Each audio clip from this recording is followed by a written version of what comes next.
génération qu'on représente et la génération qui arrive après nous est une génération beaucoup plus informée. L'éducation est obligatoire et surtout on a connaissance des risques et on a vu des complications. Donc la prise de conscience est beaucoup plus importante. Le nombre d'actes thérapeutiques qui sont réalisés avec des rayons X va crescendo.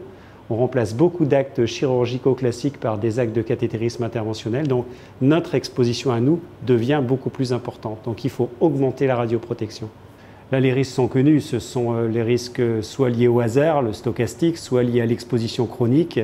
Et finalement, on a notion aujourd'hui des conséquences que ça va avoir parce qu'on a eu des exemples. Je pense aussi que les médecins interventionnels exposés aux rayons X sont très à l'affût de nouvelles progressions, améliorations de la radioprotection pour eux en salle. Alors les limites des éléments de radioprotection qu'on utilise aujourd'hui sont le fait qu'on n'est pas totalement protégé. Il y a des jours entre différents paravents qui laissent passer de l'irradiation.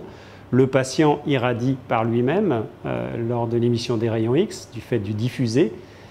Et puis enfin, les tabliers de radioprotection dont on dispose sont relativement lourds et plusieurs collègues souffrent, je dirais, de lombalgie, de douleurs en tout cas, qui sont liées au port chronique de ces tabliers lourds. Auparavant, on finissait ces procédures avec cette petite amertume de se dire oui, le résultat est excellent, mais oui aussi, je sais que je me suis irradié et je sais qu'à titre personnel, c'est pas excellent.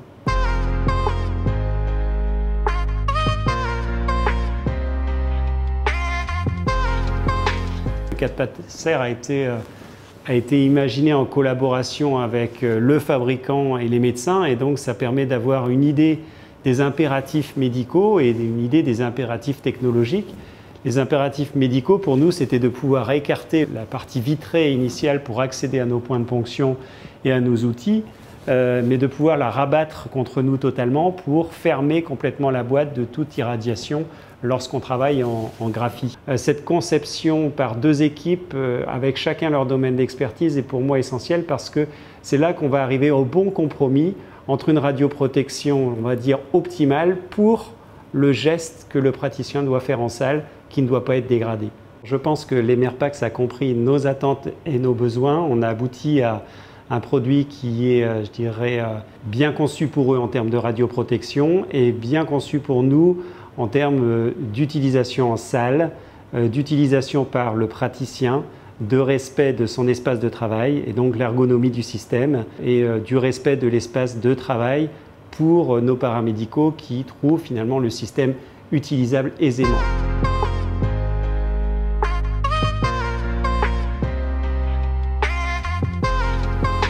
Alors indiscutablement, le 4-Paxer nous protège beaucoup plus que la protection autonome.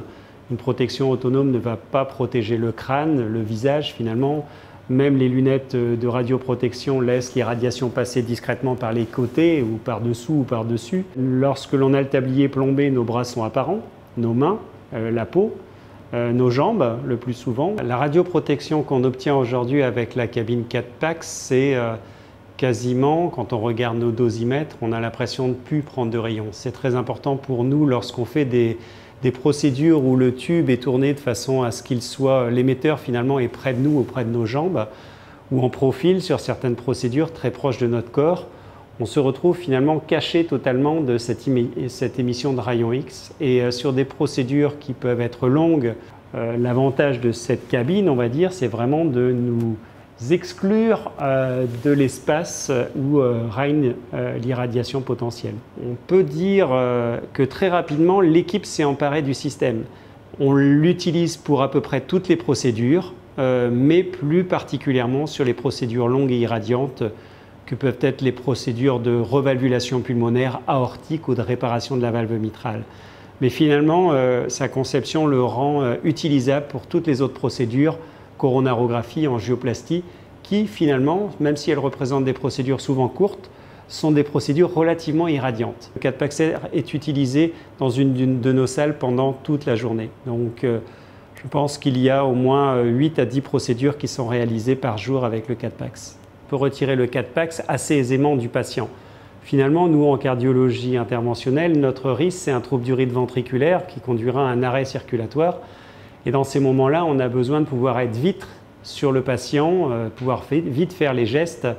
Donc pour nous, le principe de l'appareillage de radioprotection optimal, mais qu'on peut retirer rapidement si on a une réanimation à réaliser, est essentiel. Je dirais c'est ça pour moi la sécurité face à l'urgence absolue de l'arrêt circulatoire. On a senti un besoin et une réponse au besoin par ce système.